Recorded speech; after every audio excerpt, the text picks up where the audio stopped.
I heard the sound before I saw the screen light up, a little ding that had become so normal in our house, I barely noticed anymore. Except that morning, my son's voice cut through my thoughts. "Dad, the tablet keeps buzzing. Did you forget to turn off your reminders?" I glanced up from my lukewarm coffee, the mug halfway to my lips, and saw the family tablet blinking on the kitchen counter. I frowned. I was sure I'd silenced all my notifications the night before. But that wasn't my reminder tone. It was the messaging app, the one Linda used. Funny how you can live with someone for a decade and think you know the notes in the symphony of your life together. The little sounds, the routines, the smiles that flicker across a breakfast table. All of it so familiar until it isn't. I stood up, moving toward the tablet, feeling my chest tighten for reasons I couldn't name. My hands hovered over the screen. I didn't want to invade anyone's privacy, least of all my wife's. But something about the urgency in my son's voice, the rapid-fire dings, made me pick it up. The first message sat there, bold and unhidden.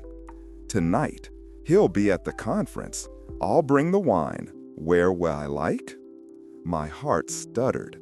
There were more messages, a whole string of them. Some explicit, some just deeply, unmistakably intimate.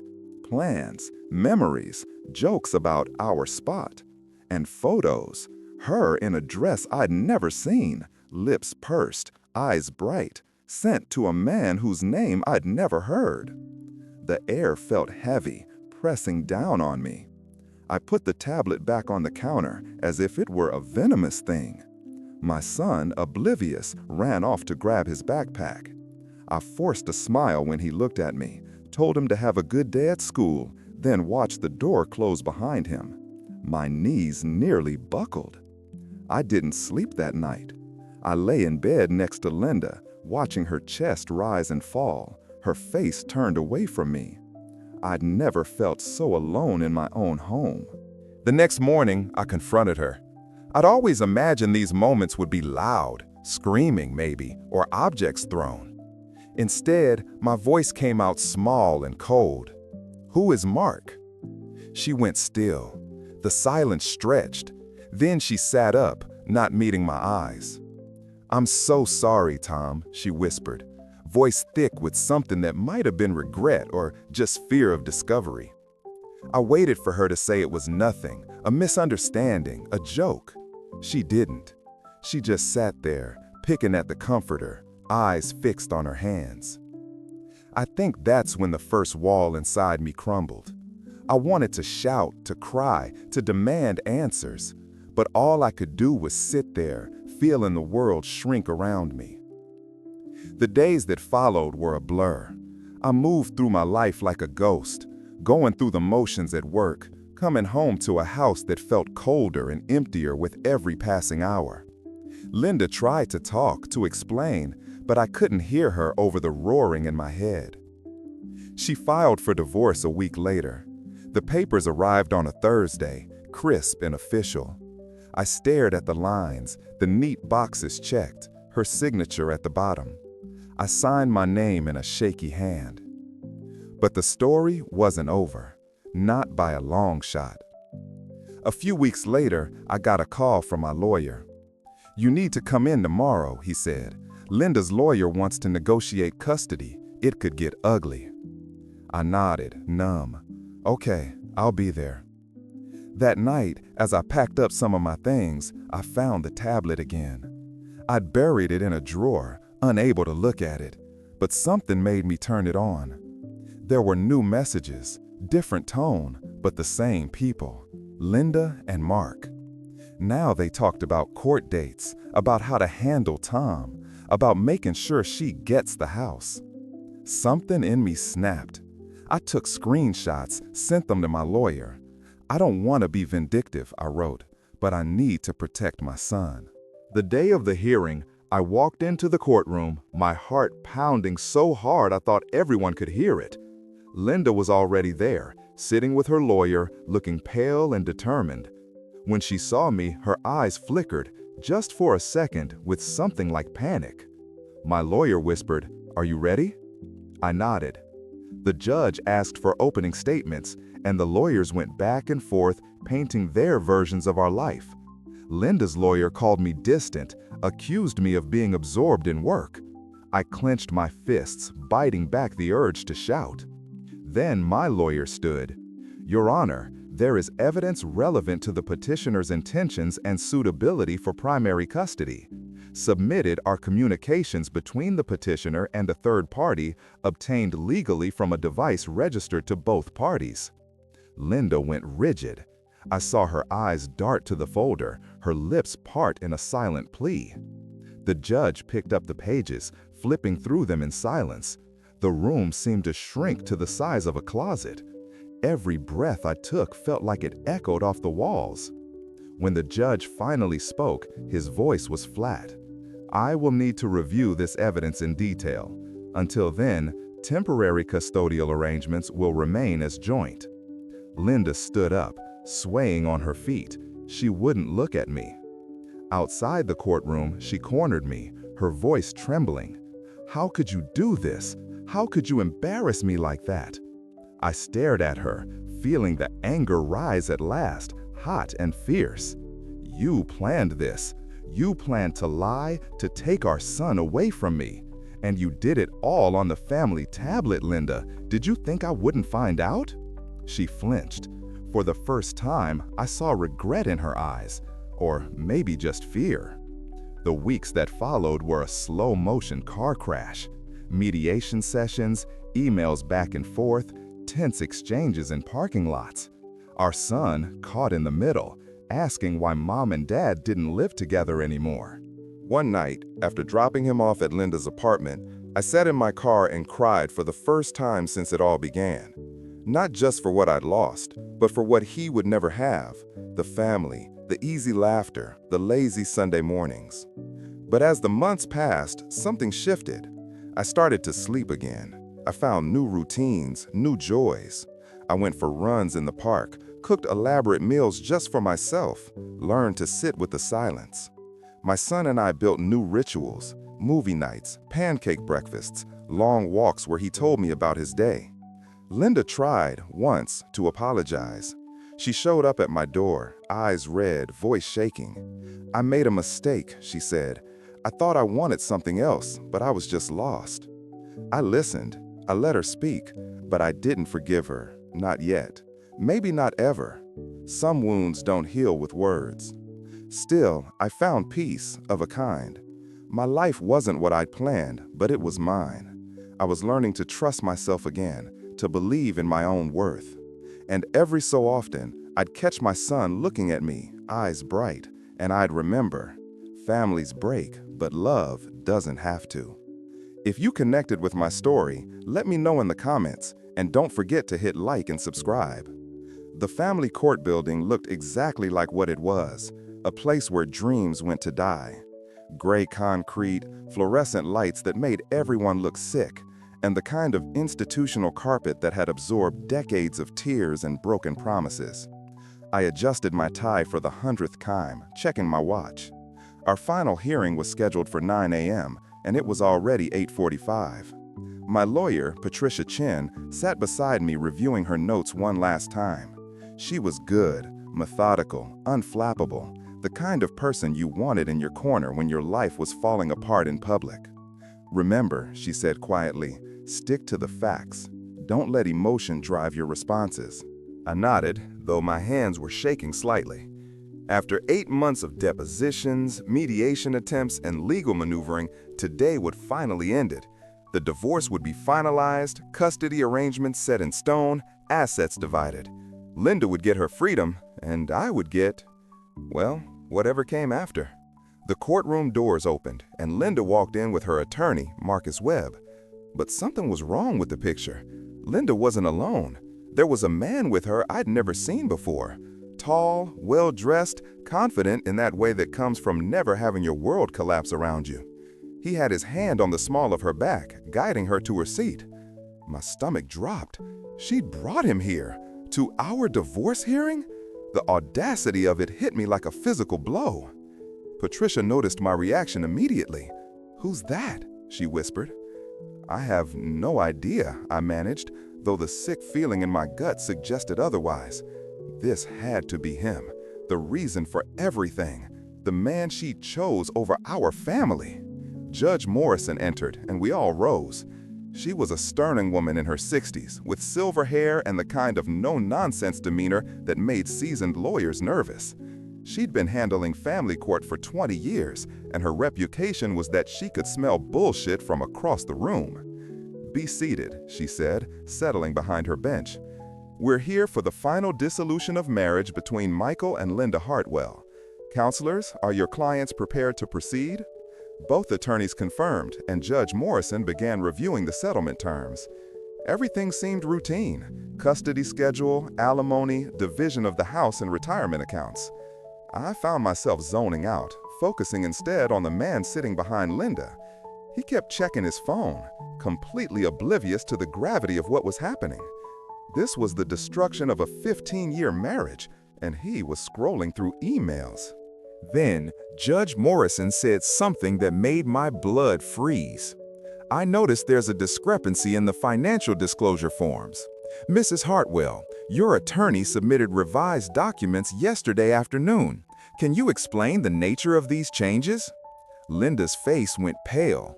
Her attorney, Webb, shuffled through his papers with obvious confusion. "Your Honor, I'm not sure what you're referring to. We haven't submitted any revised documents." The judge held up a manila folder. "According to my clerk, these were filed at 4:47 p.m. yesterday, electronically from your firm's account, Mr. Webb." I watched Webb's face transform from confusion to alarm. "Your Honor, I was in court until 6 yesterday on another matter. I didn't file anything." Something electric shot through the courtroom. Patricia leaned forward, suddenly very interested. Linda was whispering urgently to her attorney, but he was shaking his head, clearly as lost as everyone else. Judge Morrison opened the folder and began reading. Her expression grew increasingly stern. "These documents indicate that Mrs. Hartwell has been receiving financial support from a third party for the past 14 months. Monthly payments of $4,000 deposited into an account that wasn't disclosed in the original filings." The man behind Linda went completely still. "Furthermore," the judge continued, "there are email communications attached to this filing that suggest Mrs. Hartwell was planning to relocate to another state with the minor child without the father's consent or knowledge." My heart was pounding so hard I could hear it in my ears. Patricia grabbed my arm, her grip tight. "Did you know about any of this?" she whispered. I shook my head, but something was nagging at me. The timing, the electronic filing, the fact that someone had access to information that should have been private. Then it hit me like a lightning bolt. The family tablet. 3 weeks ago, when I had picked up Jake for my weekend, he'd left his tablet in my car. When I'd brought it back to Linda's apartment, she wasn't home, so I'd used my old key, the one she'd forgotten to ask for back, to leave it on the kitchen counter. But the tablet had been acting up, syncing slowly, and I'd noticed it was still connected to our old family iCloud account. The same account that had been linked to Linda's phone for years. The same account that would automatically sync messages, emails, everything. I felt like I was going to be sick. If the tablet was still syncing her communications and someone had access to it. Judge Morrison was still reading from the file.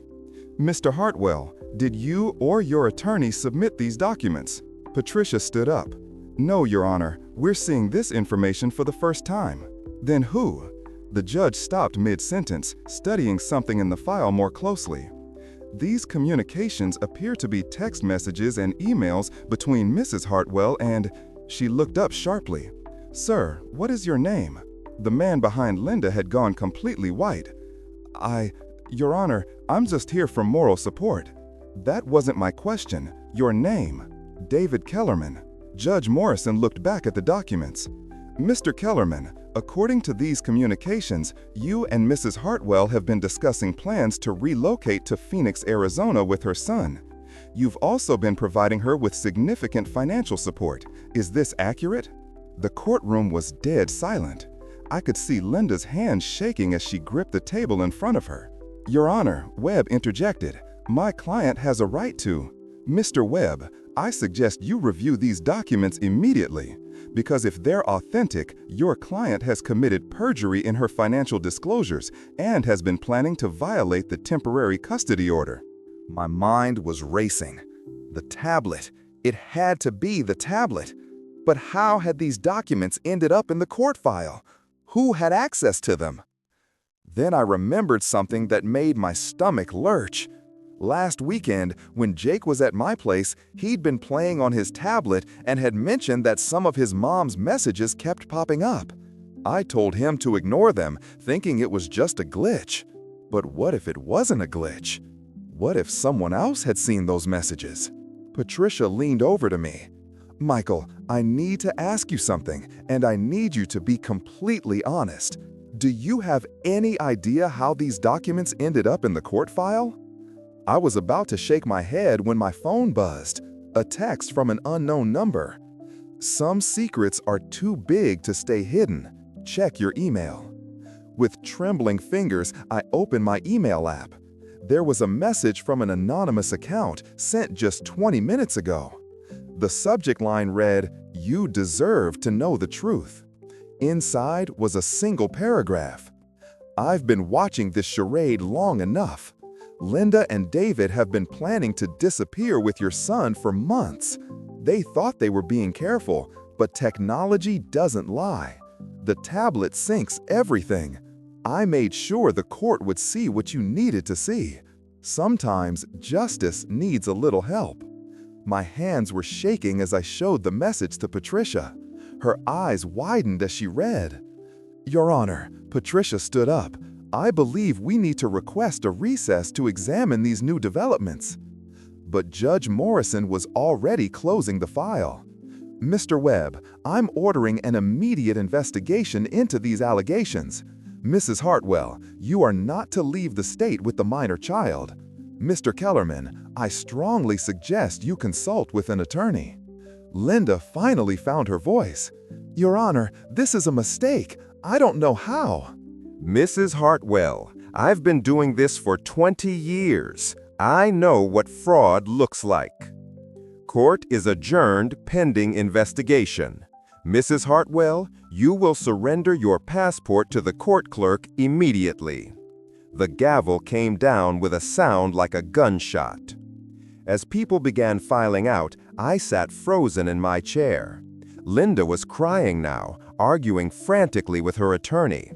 David Kellerman had already disappeared, probably heading for the nearest exit. But I couldn't move. The words on that tablet, the message from the anonymous sender, the way Linda's face had crumpled as the judge spoke, it all crashed into me, heavy and real. The evidence was out there now, not just my suspicions, and the court, for the first time, had paused to listen. Patricia leaned close. "This is big, Mark, but it's about to get messy. Expect calls, maybe Child Protective Services. They'll want your take on everything." Her voice was steady, but her eyes darted, watching for Linda, for David, for anything that could go wrong. I nodded, still clutching the tablet, my knuckles white. Out in the hall, I could hear Linda's sobs echoing, muffled by the thick courthouse walls. I wondered what she was saying, what story she was spinning for her lawyer now. But the truth was out, or at least the start of it, and it was ugly. The next morning, I woke to a string of phone calls. My mother first, frantic and worried, having heard from one of Linda's relatives. Then Patricia, reminding me to stay calm, to keep records of everything, and to be ready for interviews. "They'll want to talk to you, to your son, maybe even school staff," she said. "And if CPS gets involved, it's a whole new level." By noon, a woman from Child Protective Services was at my door. She was polite but firm, her questions precise. Had I ever worried about Linda taking our son out of state? Had she made threats or seemed unstable? Did I have records, texts, emails, anything at all? I showed her the synced messages on the tablet, the ones I'd been too scared to read in detail before. There they were, in black and white. Linda and David trading messages about flights, about starting fresh, about making sure Mark never finds us. The plans were explicit, down to the airport pickup and the fake addresses. The CPS investigator's expression never changed, but her pen moved quickly, jotting notes. She asked about my son, his health, his habits, his feelings about the divorce. She wanted to know if he'd ever seemed afraid of Linda or David. "He loves his mother," I said, voice shaking. "But he's confused, and sometimes he asks if I'm going to disappear too." She nodded, wrote more. "We'll need to talk to him, at school if possible, alone." I agreed, swallowing my anxiety. I trusted my son's honesty, but I hated the idea of him being pulled aside, questioned about things he was too young to understand. The investigation rolled forward, relentless. Linda called twice, begging me not to let CPS poison our son against her. She insisted the messages were just venting, not real plans. But every day, the evidence mounted. Patricia forwarded new filings from the court, requests for custody evaluations, home visits, psychological assessments. The process was brutal, invasive, but necessary. At night, I lay awake, replaying every moment of our marriage. What signs had I missed? When had Linda changed? Was it all a lie, or just the end that was rotten? The first home visit came on a Tuesday. The evaluator was young, soft-spoken, but professional. She walked through my apartment, making notes about safety, cleanliness, the presence of child-appropriate food and toys. My son showed her his favorite books, his soccer trophies, the art project he'd made for Mother's Day. Later, Patricia explained, "They're looking for stability, Mark. You need to show them you're the anchor here." I did my best. Every conversation with my son was calm, reassuring. Every interaction with Linda was documented. The custody evaluator interviewed me for hours, asking about my history, my parenting style, my relationship with Linda. I told the truth, even when it hurt. The next week, the evaluator visited Linda's apartment.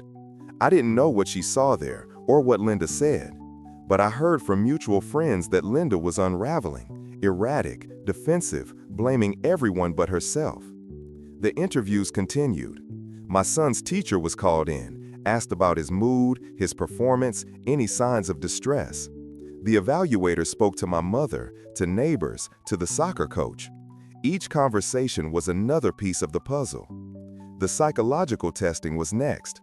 I spent an afternoon answering questions about my mental health, my stress levels, my coping strategies. I wasn't perfect, who is, but I was honest. I worried about my son, about his future, about what Linda might do if she lost custody. Linda underwent the same tests, though I never saw the results. A month passed. The investigation was exhaustive, but I could feel the tide turning. The evidence from the tablet, the explicit planning, the intent to flee was damning. The evaluator's questions changed tone, less about my fitness as a parent, more about protecting my son. Patricia called one evening, voice tight. "Mark, the evaluator's report is almost done. I haven't seen it yet, but I've heard it's bad for Linda, really bad. You need to be ready." I didn't know what ready meant. I spent the night cleaning, making lists, trying to prepare for whatever came next. When the day of the hearing arrived, I dressed carefully. My son was with my mother, safe for now. The courthouse felt different this time, tense, electric, as if everyone sensed a storm brewing. Linda was there, pale and silent. David was nowhere to be seen. The judge called us in, and the evaluator took the stand. She spoke calmly, methodically, laying out her findings. My home was stable, safe, nurturing. My son was healthy, well-adjusted, bonded to me. Linda's home was chaotic, her behavior volatile, her relationship with David concerning. But it was the tablet messages that sealed it. The evaluator quoted them directly.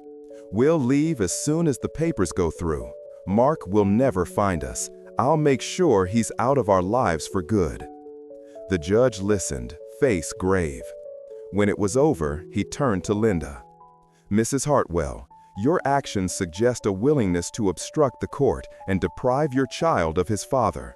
I am awarding temporary sole custody to Mr. Webb, pending further review." Linda broke down, sobbing. Her lawyer tried to argue, stress, confusion, desperation, but the judge was unmoved. I was granted custody, at least for now. Linda was ordered to attend counseling, to submit to regular evaluations. David Kellerman was barred from contact with my son. The relief was overwhelming, but it was tinged with sadness. I'd won, but at a cost. My son's mother was broken, and so was the life we'd built. In the weeks that followed, I tried to piece together something normal. My son and I went to baseball games, cooked dinner together, read stories at bedtime. He asked about his mother, and I told him she loved him, that she was sick and needed help. Linda called sometimes, her voice shaky. She asked about our son, about his school, his friends. I answered patiently, but I kept my distance. Trust, once shattered, is slow to rebuild. Patricia advised caution. "She's unpredictable, Mark. Keep records, don't let her manipulate you." But I couldn't stop caring. Linda was hurting, and part of me wanted to help. But I had to protect my son first. The court hearings continued. Linda tried to regain custody, but the evidence was too strong. The evaluator's report was clear. My son needed stability, and I was the one who could provide it. Still, the process was grueling. Every decision was scrutinized, every action weighed. I felt like I was living under a microscope, every mistake magnified. But my son thrived. He made new friends, excelled in school, grew more confident each day. He missed his mother, but he understood, at least in part, why things had changed. One evening, after dinner, he asked, "Dad, will Mom ever come home?" I hesitated. "I don't know, buddy. Maybe someday, if she gets better." He nodded, thoughtful. "I wish things were like before." "So do I," I said, hugging him tight. Some nights I replayed it all, the discovery of the messages, the courtroom drama, the endless interviews. I wondered if I could have done something differently, if I could have saved my marriage, protected my son from the fallout. But I knew deep down that the only thing I could control was myself. I could be the parent my son needed, the anchor in the storm. Linda's situation worsened. She lost her job, her apartment, her relationship with David. She called me one night, sobbing, asking for help. "I can't do this alone," she said. "I need you." I listened, but I didn't promise anything. I offered to help with counseling, to be there for our son, but I kept my boundaries firm. Over time, Linda stabilized. She attended therapy, found a new job, rebuilt her life piece by piece. She saw our son on supervised visits, slowly earning back his trust. I watched, cautiously hopeful. Maybe she would heal. Maybe she would become the mother our son deserved. Meanwhile, I focused on being present, on building a new life. I met someone, tentatively. Yet first, cautious with my heart and my son's. Her name was Carla, a friend of a friend, and our story started with coffee, then laughter, then long walks talking about everything but our pasts. She was kind, patient, careful with the boundaries I'd set, and she never once tried to push her way into my son's life. Still, when I finally introduced them, I was nervous. I'd read enough, heard enough, to know how fragile the balance could be. My son eyed her warily, polite but distant. Carla smiled and let him set the pace, never forcing conversation, just letting him know she was there. Blending families isn't like flipping a switch. It's more like learning to dance to a song you've never heard. Every step is uncertain. Some days, my son would retreat, quiet and withdrawn, and I'd worry I was moving too fast. Other days, he'd ask if Carla could join us for dinner, and my heart would lift.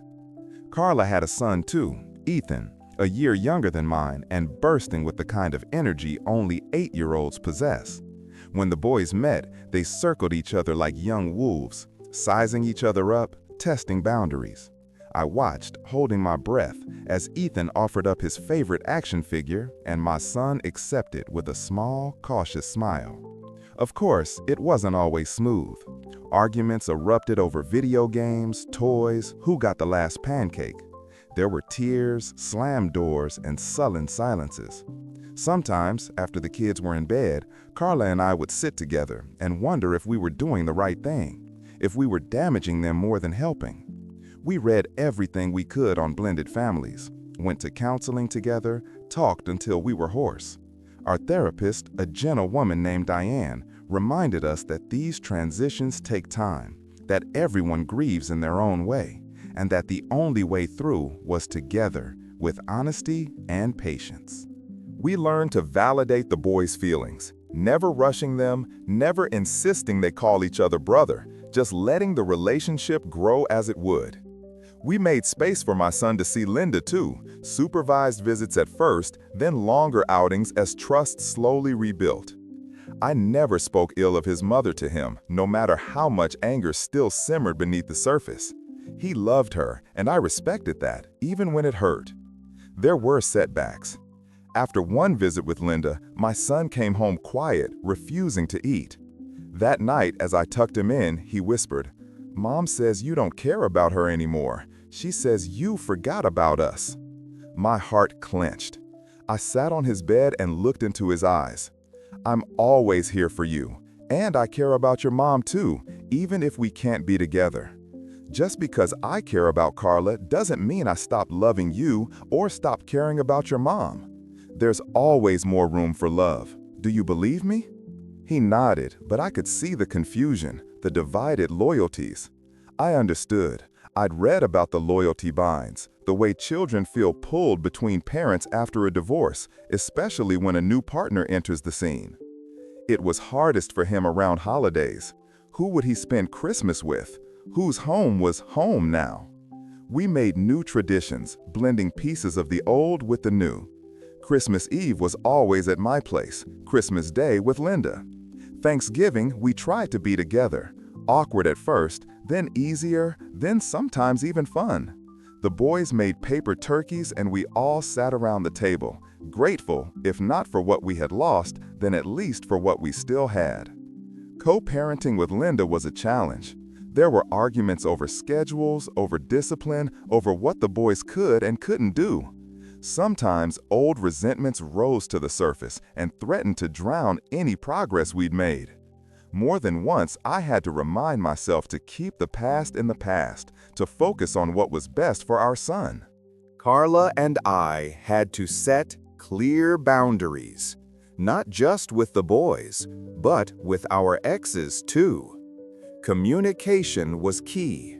No assumptions, no passive aggression, just honesty, even when it was hard. We made mistakes, plenty of them, but we apologized, learned, and moved forward.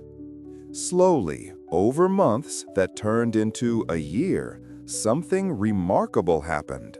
The boys became friends.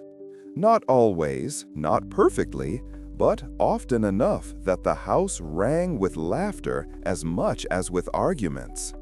They built pillow forts, invented secret codes, shared inside jokes.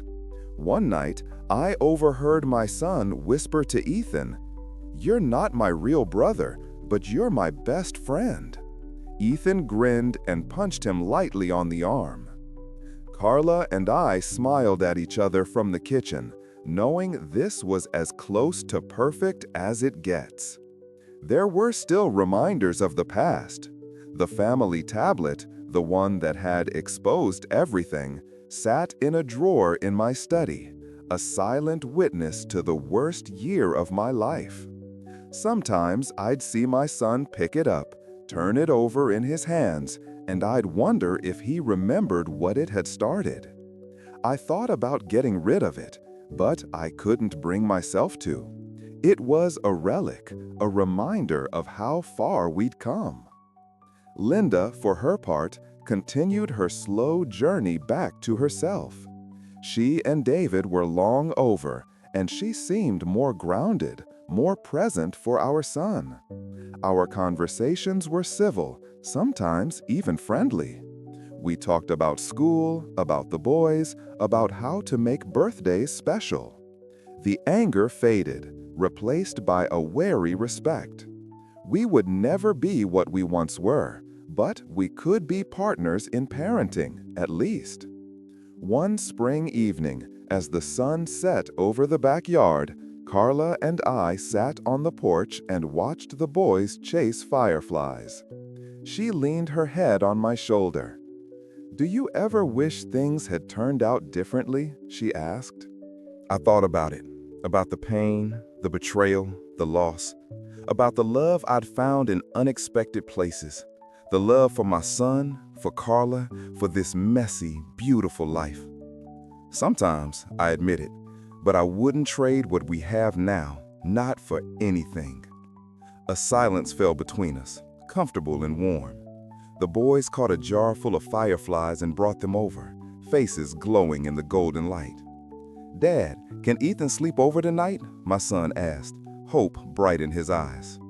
Carla and I shared a look, then nodded. "Of course," I said. "Let's make popcorn." As the boys ran inside, I realized I was finally at peace. The storm had passed. The scars would always be there, but so would the laughter, the love, the second chances. If you found something in my story that spoke to you, I'd love to hear from you.